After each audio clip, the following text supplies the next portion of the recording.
It's time to dive into the model used to describe the elements of human trafficking, the action, means, purpose model. First up is action.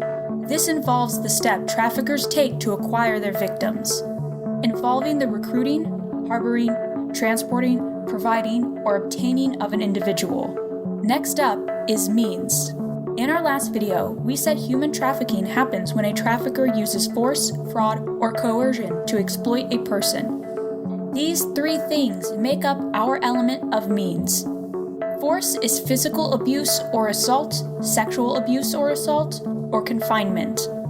This means someone is physically forcing their victim into a trafficking situation. Force is the element most often portrayed in media and the news in regards to trafficking. That doesn't mean fraud and coercion are any less relevant or less harmful. Fraud is any intentional deception or misrepresentation used to benefit yourself or someone else. Examples include false promises of work or living conditions, withholding promised wages, or even a fraudulent "I love you." Coercion contains threats of harm to self or others, debt bondage, psychological manipulation, or document confiscation. A trafficker who uses coercion might threaten to hurt the victim's family, or the trafficker might convince the victim that the trafficker is the only family they have. Last but not least, purpose.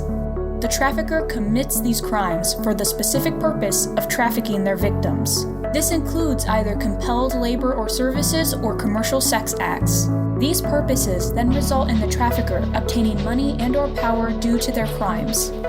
Now you know what trafficking is, how to define it apart from other crimes, and how it happens. Time to roll on and learn the final part of this lesson: who is involved in human trafficking.